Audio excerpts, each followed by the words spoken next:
Ladies and gentlemen, thank you for attending this press conference to initiate the first summit of in defense of Christians. You have a historical moment here to have all their eminences in one place. I don't think that it has ever happened anywhere in the world, not to mention the United States, at this critical time in world history. We are joined today by Professor Robert George from Princeton University. He's the McCormick Professor of Jurisprudence, the Vice Chair of the United States Commission on International Religious Freedom.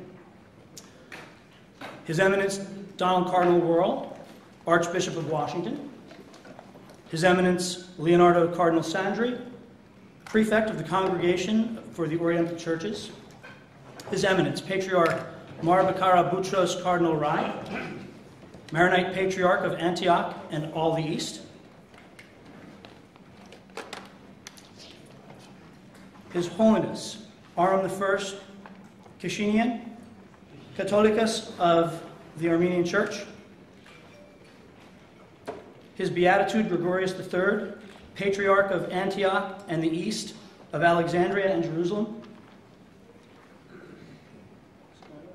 His Beatitude Ignatius Yusef III Yunan, Syriac Catholic Patriarch of Antioch and all the East. His Eminence the Most Reverend Metropolitan of New York and all North America, of the Antiochian Orthodox Church, official representative of Greek Orthodox Patriarch John X Yazid.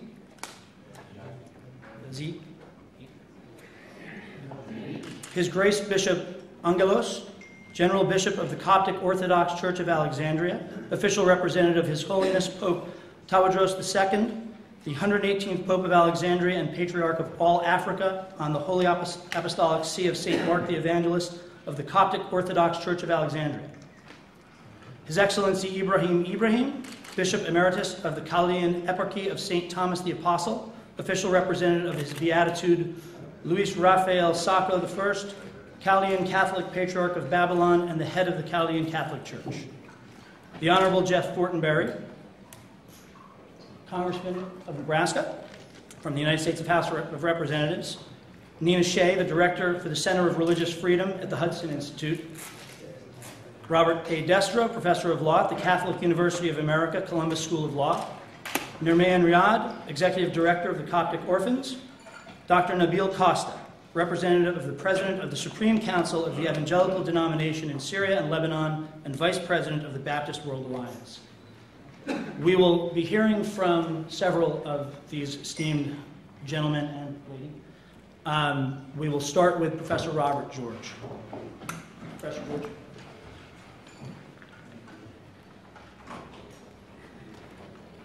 Thank you very much. I'm very honored to be here today, gathered with these eminences and excellencies and political leaders and scholars.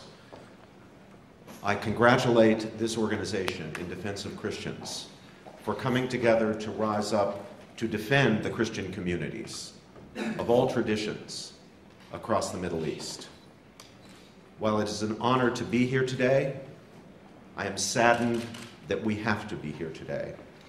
Saddened to see the bloodshed, the persecution, the murders, the tortures, the victimization of Christians of all traditions across the Middle East, the very cradle of Christianity.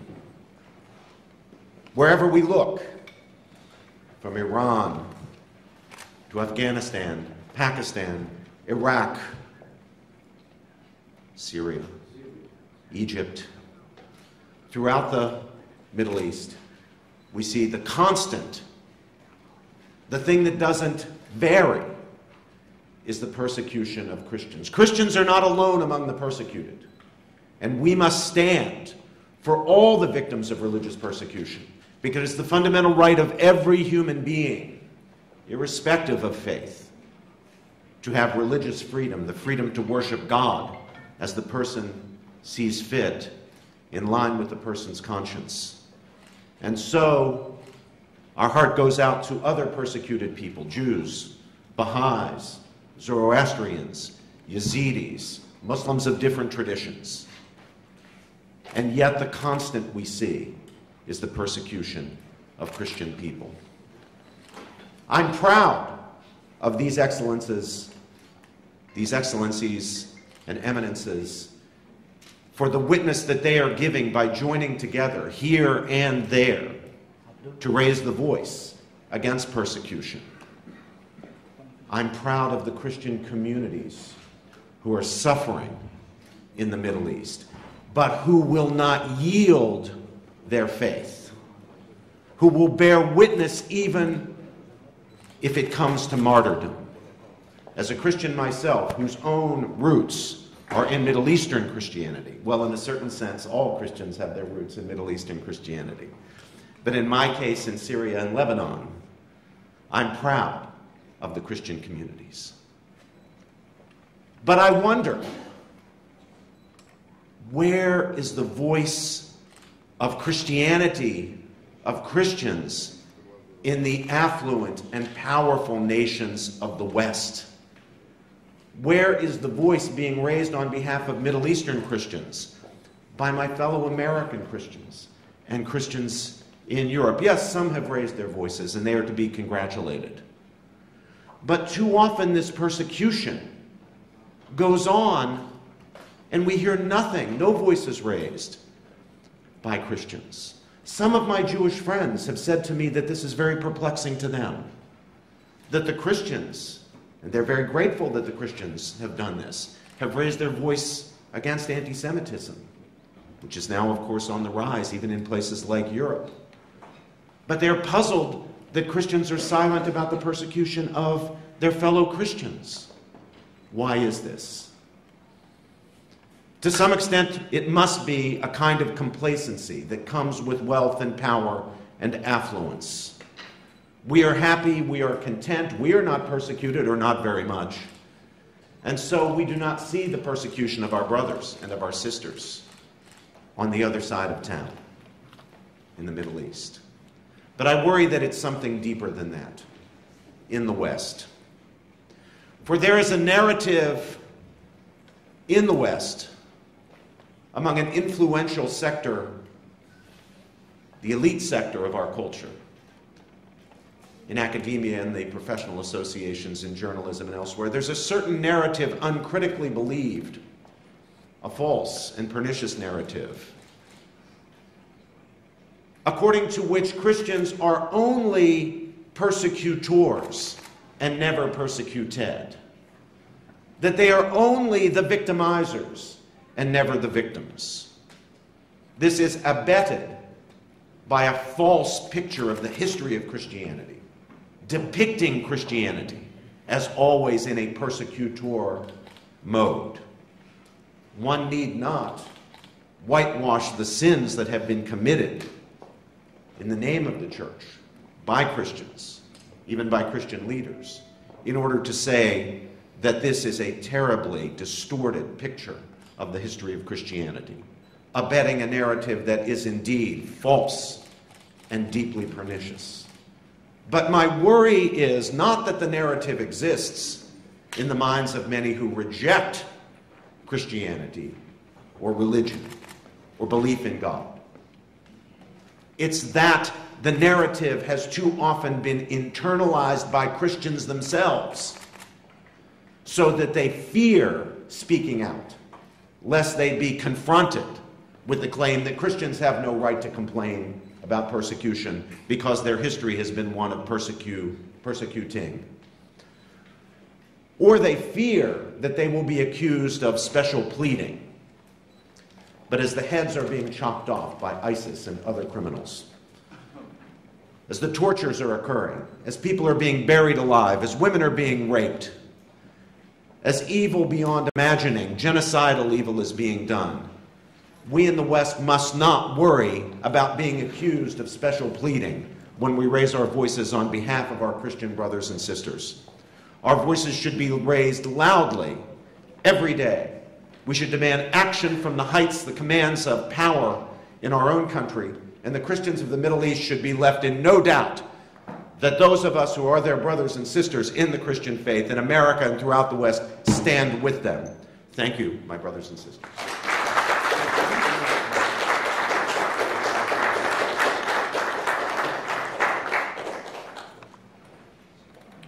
I'd now like to introduce His Eminence Donald Cardinal Wuerl, Archbishop of Washington, and I would just like to say that about a year ago, there were a group of us having a dinner and discussing these issues with the Cardinal. And we sort of plaintively said, what can we do to bring attention? And he just very simply looked at us and said, do it, and I'll support you. And his support has been invaluable. So I thank you, Your Eminence, and please.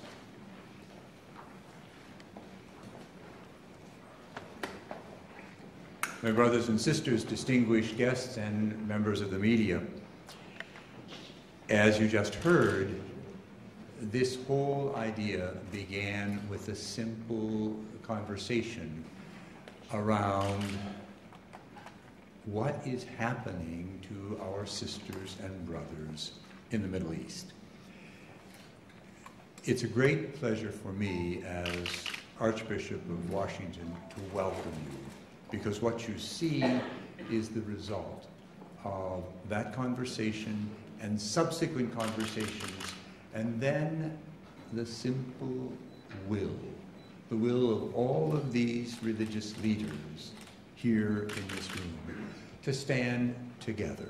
We're all aware that there are terrible things happening, there are atrocities being committed, that there are people suffering mightily in Iraq, in Syria, in Lebanon, throughout the Middle East.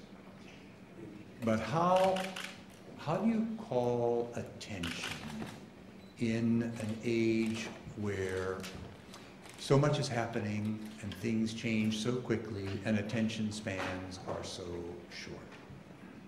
And out of those conversations came the invitation to patriarchs, the invitation to heads of churches throughout all of the Middle East, and an invitation to the cardinal who heads the Vatican office for the Eastern churches to come together and simply stand together, to speak with one voice, to say, we are a part of a wondrous heritage that goes back 2 millennia. And while we see our traditions in different ways, we are all united in our Christian belief in the love of God. But how would we stand together and be seen if we didn't come together? And that's the reason for this simple gathering today. I don't think we have had, at least in my experience, a time when you had the leaders, the heads of all of the churches represented in this room, here, at least in this city, in this capital city. We stand in solidarity.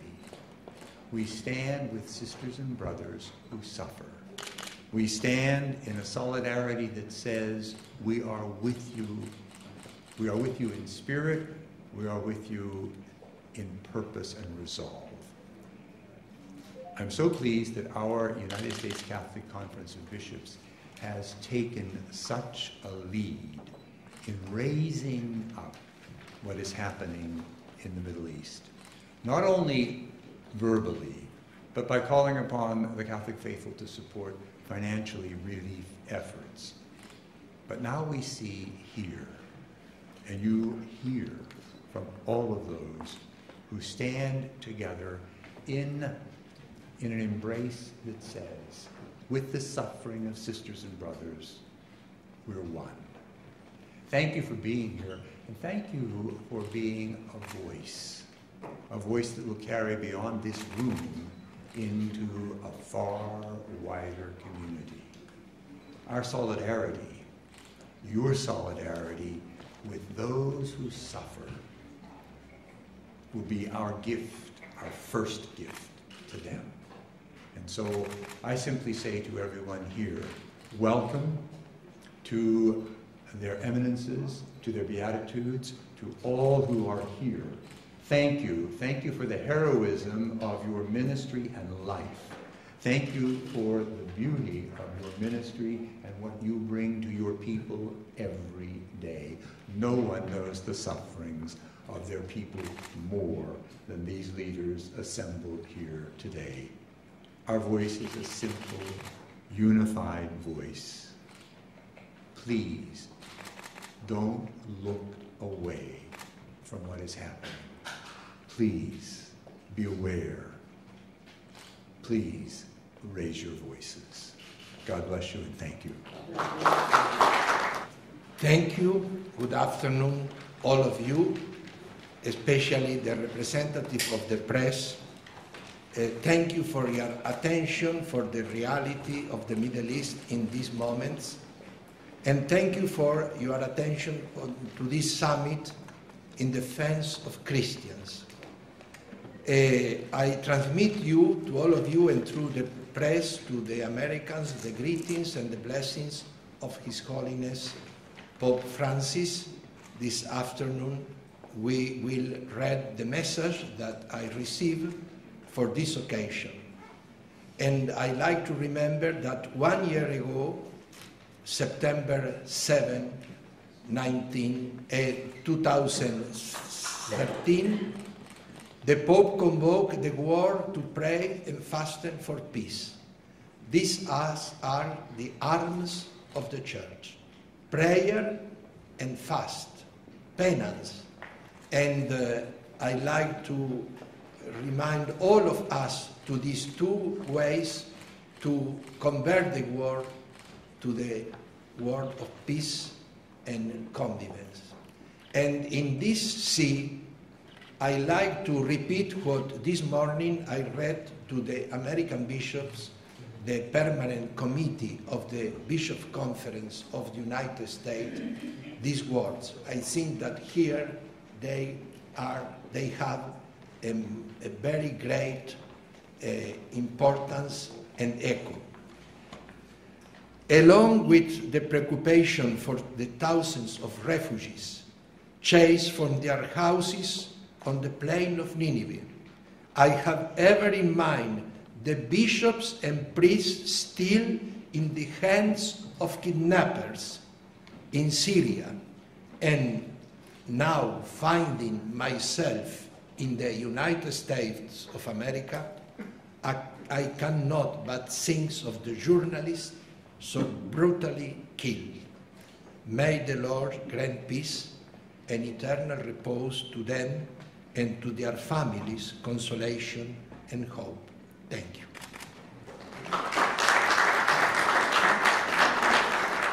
His Eminence Patriarch Mar Becara Boutros Cardinal Rai, who will make remarks on behalf of all of the patriarchs. And when we get to the question and answer, of course, all the patriarchs will be available to answer your questions. Your Eminence. Your Eminences, Holiness, Beatitudes, Excellencies, ladies and gentlemen, members of the media, I wish to greet you on behalf of the heads of the churches in the Middle East and their representatives here present. I greet you on behalf of all our Christians there who are being evicted and killed, particularly in Syria and Iraq. I wish to thank the organizers of this conference under the title In Defense of Christians, in spirit of solidarity. And I wish to say how important and timely we consider the work of this organization to be. I wish to emphasize two main issues in this introductory note.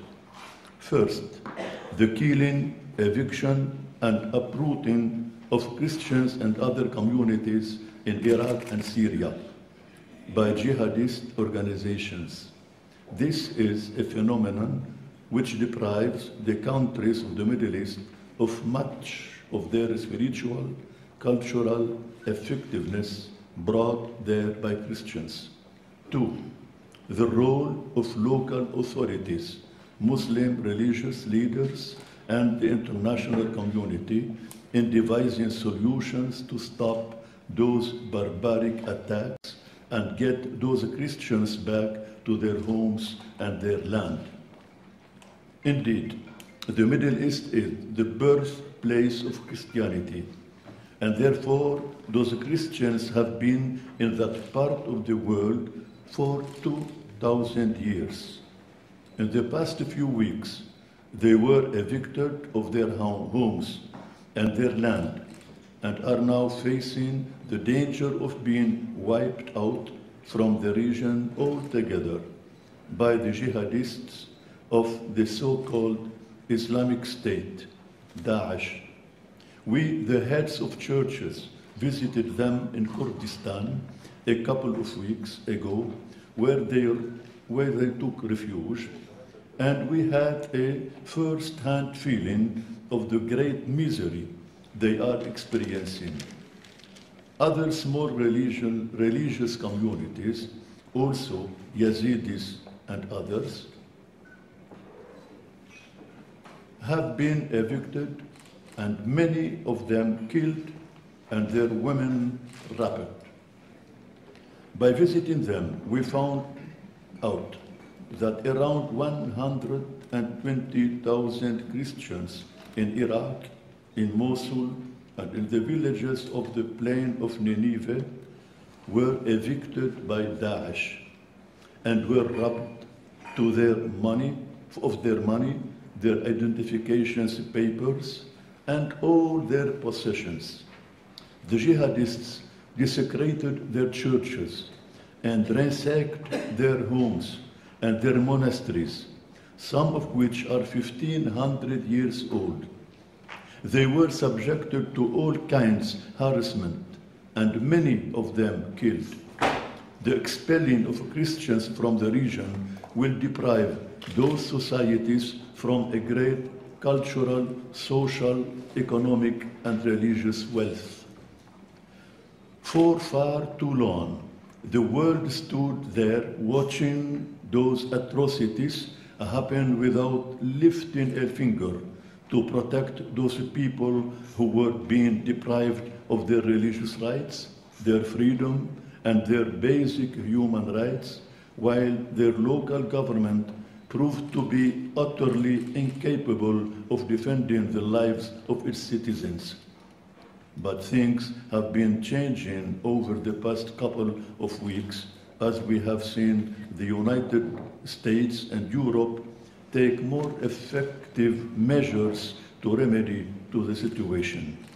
Terrorism is a worldwide phenomenon, and as we approach September 11, I wish here to remember with deep respect and sorrow the victims of terrorism in this country. We were gratified to hear President Obama declare on Religious Freedom Day, and I quote, "Foremost among the rights Americans hold sacred is the freedom to worship as we choose. We also remember that religious liberty is not just an American right. It is a universal human right to be protected here at home and across the globe. This freedom is an essential part of human dignity, and without it, our world cannot know lasting peace." End of quotation. Ladies and gentlemen, those values we hold as dearly as we do, and wish to see them respected and applied worldwide, and especially when it comes to innocent, helpless, and persecuted religious or ethnic minorities. We wish to thank once again all those who have worked to make this conference happen, as well as all those who are trying to help in any way. We wish to thank all journalists here present and media people who have come to listen to us and make the American public and the world more aware of those harsh realities. We thank you and will be glad to answer the questions you may wish to ask. Thank you for listening. Your Holinesses, your Beatitudes, Eminences, Fathers, Sisters and Brothers, As we start, let us not confuse concern with pity or collaboration with panic. We're not coming together because we're afraid. We're not coming together because we are worried that Christianity will end in the Middle East. It has continued for 2,000 years in the face of much more atrocity than this. And by God's grace, and by the witness of many, will continue. We are here because we are in the 21st century. We are here because there is Article 18 of the Universal Declaration of Human Rights. We are here because there are inherent rights to those who believe and those who live, those with ethnic origins. I wonder if what was happening in the Middle East now would have happened to indigenous civilizations in North America or in Australia, what the public outcry would have been. And I wonder if this were happening to different groups of people, whether so many would still be silent. Christianity functions on understanding of fellowship, but is not only fellowship amongst and within ourselves, but fellowship of all of humanity, because we believe that all humans were created in the image and likeness of God. So we all have the same inherent rights, and we all have, by God's grace, the same inherent power. What is happening in the Middle East now is unthinkable. It would have been considered barbaric 1,400 years ago. Today, it is absolutely unacceptable, and without reason. Martyrdom is something that is not new to Christianity. It is something that is part of our ethos and part of our DNA. It is a term, unfortunately, that's been hijacked and misused by those who would wish to cause injury and damage to others. But in our understanding, a martyr is someone who chooses to die for his or her faith, to protect others. We've seen people abducted, we've seen people displaced, we have seen communities subject to ethnic cleansing, and it is nothing less than ethnic cleansing. And we cannot continue to be silent. As an international community, as those who have any faith, any sense of moral, any sense of ethics, any sense of right or wrong, we cannot by any means sit by and just look. I remember being here in Washington last December, providentially on the International Day for Religious Freedom, testifying before a congressional committee. And I started by saying that I wasn't there just to speak for Christians, because as a Christian, that would be the most un-Christian thing I could do. But we speak on behalf of all. We witness for all. It is an honor and a blessing to stand here by so many who witness on a day-to-day basis. But I call upon you all, and upon all of those whom you represent, that we must add our voices to this. Not in panic, not being defeated, but being confident and proud of a witness that is presented until today, but also out of our sense of humanity and out of our sense of necessity, speaking for Christians and other communities that have no one else to speak for. Thank you. Good afternoon, members of the press, Your Holiness, and Your Eminences. Several months ago, our best CIA analysts in the United States could not have predicted that large swaths of Syria and Iraq be taken by a group called ISIS, which flies a black banner of death. 8th century barbarism with 21st century weaponry. And among the many victims of their brutality was the community of Mosul, a thriving Christian community where Christians lived in harmony and peace for 1,600 years. When the Islamic State entered that community, the Christians who remained there, they found that this symbol was spray painted on their door. This is the Arabic letter N, pronounced noon. And it's a symbol for the word Nazarene, which is a denigrating term used by some to describe the Christians. The Islamic State didn't paint this in gold, though. They painted it in red, blood red. The remaining Christians in the town were told you have to pay a tax, you have to convert to Islam, or you'll die by the sword. Many fled with simply the possessions they had on their back. The systematic campaign of religious cleansing demands the highest level of international intervention. Now, the quick action on behalf of the Yazidi communities demonstrates that the United States has both the capacity and the will to prevent humanitarian catastrophe. And I commend the President for this action. And on another note, I represent the largest Yazidi community in America, where I live, in Lincoln, Nebraska. Perhaps many of you in the media are not aware that the House of Representatives did pass a resolution prior to our action, our military action that saved the Yazidis trapped on Mount Sinjar. We passed a resolution that called for international humanitarian intervention in the Nineveh Plain. And from my position, our policy goals ought to be threefold. First, America must call upon the United Nations to coordinate a wider intervention on behalf of the region's Christians and other besieged minorities. Second, Baghdad's central government must adopt a policy of protection and pluralism. And third, we should also empower the Kurds, who have absorbed a large influx of refugees and who also have the capacity to create protective zones for Christians and others, particularly in the Nineveh Plain. Christians in Iraq and elsewhere in the Middle East have an ancient right to remain in their ancestral homeland as much as anyone else. The Christian communities of the region have traditionally served as a leavening influence, building bridges to mitigate particularly severe ethnic or religious tensions that exist. This has been the hallmark of their contribution to the Middle East. In the Christian faith, the law above all law is to love God and to love your neighbor. And in the midst of this barbaric persecution against the Christians of the Middle East, we do gather here at this historic summit, and we ask all people of faith and goodwill, Muslims, Jews, Christians, and persons even of no faith, who recognize that this is an assault on civilization itself.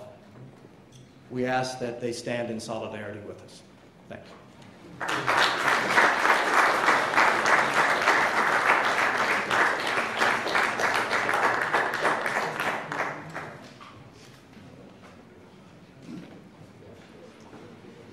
We'll now hear from Nina Shea, the director for the Center for Religious Freedom at the Hudson Institute. Nina? Thank you. I'm very honored to be here today. Christians and members of other religious communities are languishing in prison and persecuted in Iran, Saudi Arabia, and many other places today.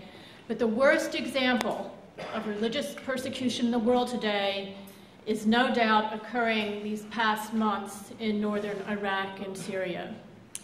A CNN poll found that 91% of Americans believe that U.S. interests are now threatened by the Islamic State.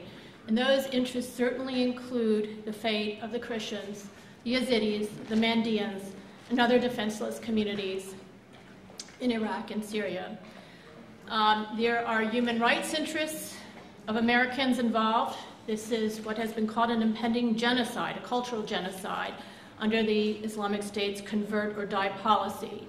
We've seen beheadings, enforced starvation, enslavement, rape, in fact, the eradication, or the attempted eradication of the entire Christian presence in Nineveh.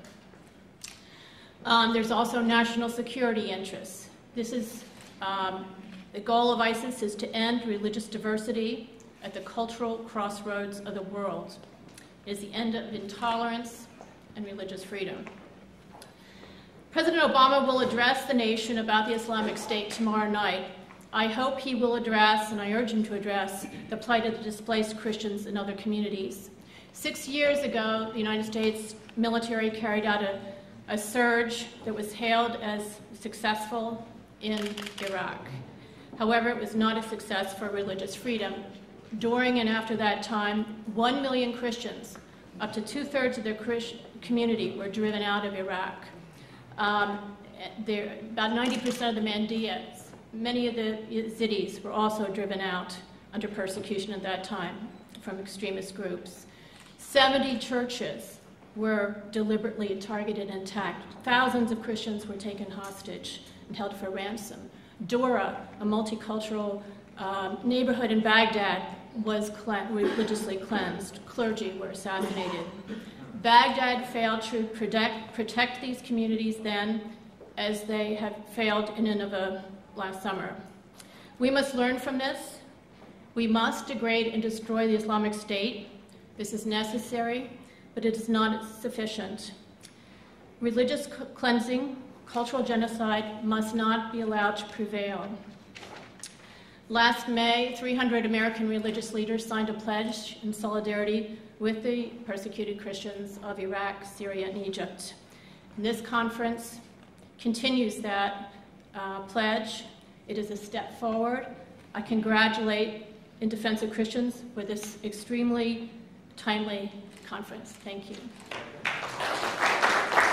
Thank you all for coming today. It's a great honor to be here. I'm going to keep this very short. It's important here that we understand, and especially that our media friends here understand, that as we get together in defense of Christians, we're not excluding anybody else. That you've heard other people talk about, the Yazidis and the Sabians and you name the interest groups. I want to focus for a minute on our Muslim friends and our Muslim brothers and sisters. In the Gospel of Luke, a young lawyer, no less, like me, asked Jesus, "Who's my neighbor?"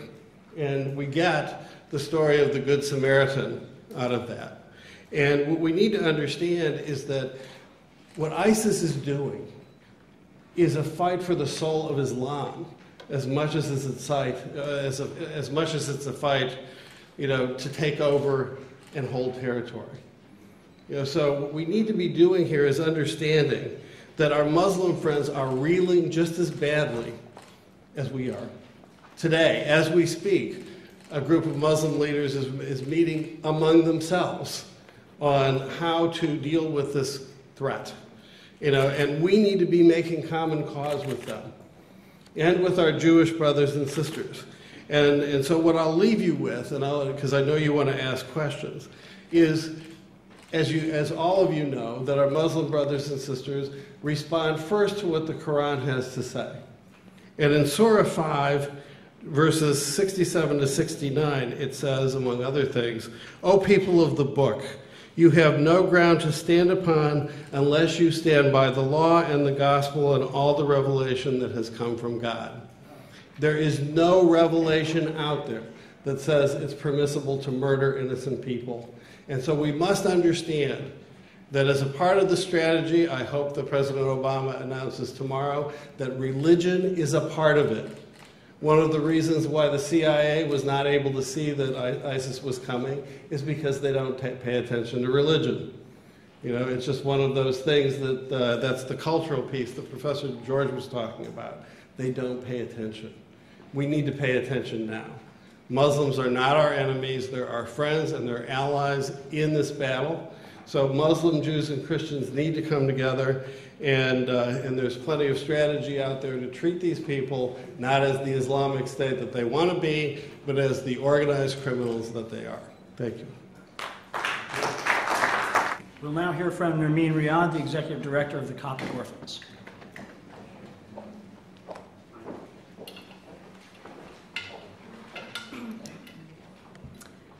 Beheadings, crucifixions, public stonings.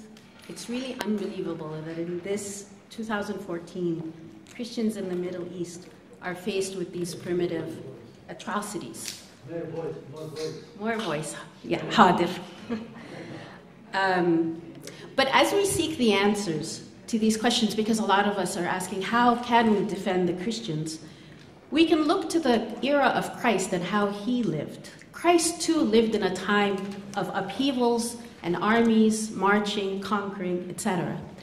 The expectation was that Christ, as the Messiah, would respond in kind. Yet Christ chose to heal, to educate, and to help the most vulnerable. The Christians of the Middle East are carrying on Christ's example today in their schools, hospitals, and NGOs. In this time of incredible violence and persecution, it would be easy to dismiss the positive impact of these Christian schools, hospitals, and NGOs. One way to help is to expand these services, and it's these projects that keep neighbors together. By bringing people together, they realize the humanity of their neighbor. One of the projects that we do also topples the distrust and the walls that are built up that keep us separate. In doing this work, we aim to follow the wishes of His Holiness Pope Tawadros II, who told me that Egypt needs more grassroots village services that nurture trust and tolerance. We have forgotten how to love one another, he said. I submit to you that our shared mission is to keep our Christian institutions running strong, as vital, irreplaceable, and a positive force for good. Let us continue Christ's example of healing, educating, and helping the most vulnerable. It will be good for our Christian communities, good for our neighbors, and good for the homelands that we love. Thank you. Nabil Costa. Well, dear friends, ladies and gentlemen, and I wouldn't add a lot. I just want to say that this is the right time for this country and for the West to look again at the priorities and look again what's happening to the Christians in the Middle East. I do not want to add many stories. You know most of them, but at this time we're not asking for our rights. We are only asking to maintain our rights. We are only asking to stay there because we are adding value to the Middle East. If the Christians are leaving, the Middle East would be different. Now it's the right time for this country and for the West to give us what we deserve. Thank you very much. And now they will entertain questions. Does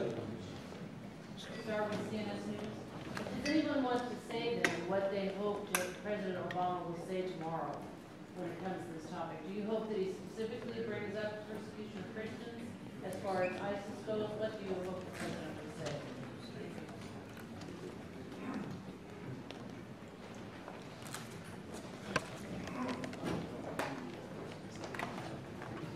Well, I don't know what the President Obama will say tomorrow, but I would like to share briefly, in light of what you heard, two things. First, we are, as a world community, before an evil. This is a global evil, which has, and which may have, different names, different forms, different expressions, which may be present here and there in different places, which may become omnipresent. But this is an evil which doesn't concern only the Christians, the communities in the Middle East or the region, but as I said, it's a global evil. And as such, we have to address this issue and combat this evil globally. And within this context, each of us, all the nations, all the religions, have an important role to play. I believe that we need to put this in this perspective, not in terms of Syria, Iraq, Lebanon, and here, there. It's a global evil. Second, we are not here in defense of so-called Christians in the strict sense of the word, but we are here in defense of religious freedom, whether that is related to Christians or other minorities. So religious freedom, and as you well know, this is a fundamental human right. This is not a religious matter, a religious value, but it's basically, essentially a human value, and it's an integral part of the human rights. That is why we are here, in defense of religion freedom. Today, we are the victims of the violation of religious freedom in the Middle East. Tomorrow, others may be, in the Middle East or somewhere else. Therefore, we have to join our forces, all the people of goodwill, all the nations, all the religions, in defense of religious freedom. Thank you.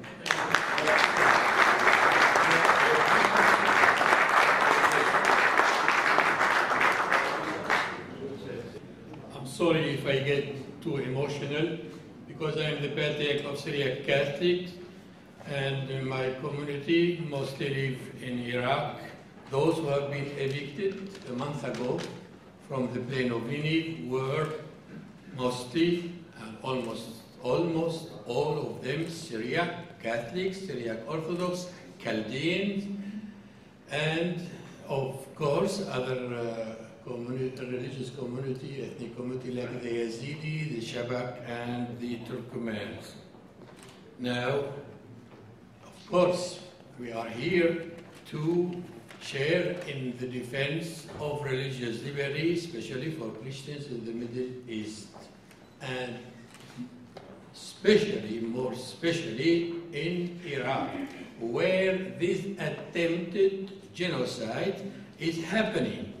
We are not kidding, dear friends. You have hundreds of thousands of those who have been evicted. They still live in very miserable way in parks, streets, in not finished buildings, and they don't know how they would pass or face the coming winter. And they don't know where to send their children to schools or how to live as human beings. You know that Kurdistan wasn't prepared to receive so many refugees from those areas. I would like to remind you, we are not against Islam, we are against the wrong way to profess Islam. That means we have to tell our brothers and sisters who they have that creed of Islam, that every human being deserves to be protected and to live in dignity as human beings. Not only Muslims, not only those who share their faith. And therefore, if I have something to tell the United States, as well the whole Western countries, they have to stand up for separation of religion and state. You will tell me it's not acceptable by Islam. Sure, they understand, interpret their religion the way they want, but since we are here in the United States defending the religious liberties and the freedom of conscience, we got to have the courage and the clarity to tell, even for their own benefit, to separate religion and state. Otherwise, their religion will be interpreted by the same groups as ISIS, Nusra, or other fanatic Muslim organizations. Thank you. Dear friends, the first word of His Eminence Beatitude Bashar al-Rai was on behalf of all of us. It is not just one voice. And we are happy that we are coming all together patriarchs of the Middle East, of all denominations, to have one voice, one vision, and one target. To protect reality, not the Christians, but the living together, the conviviality, العيش المشترك together. That is the main topic of all of us. If people from Islam, Christian, but also Jews in the country, how to continue an experience of 1,400 years living together, Christians, Muslims, and even Jews. What happened in these last years in the so-called Arabic Spring is nothing to do with the whole experience we had for 1,400 years, Muslim Christian. It means what happened today is not because of Christian Muslims, because of others. And what Sayyidina Aram says is the word of St. Paul, the mystery of evil. سر الإثم يعمل في العالم. The mystery of evil is working in the world. Benedict Pope said, if God have no more place in the world, then the human being has no more place in the world. Dear friends, the real meaning of our presence is not to protect us, but to protect our vision and role in the Middle East. We are planted there, and we are the real image of the Christian presence of Jesus in the world, in the Middle East. What we're asking here, Mr. Obama, is to, and the whole powers in the world, stop war and stop the commerce of weapons. Today is not really, the problem is money and through weapons for all groups. What we need today is to help us to continue to be with and for. St. John Paul II said, the essence of human being is to be with and for. How we can be, as Christians, with the others and for the others, not against the others. Therefore, the word protection, defense, and so on is not the accurate word to protect Christians. Give us peace, we are protected. If you continue there and there, from Iraq, from Arabic countries, from Western countries, to continue war, we can't continue to stay together. Give us peace, we give you a Christian presence, a Christian role, a Christian vision, and Christian mission. Thank you.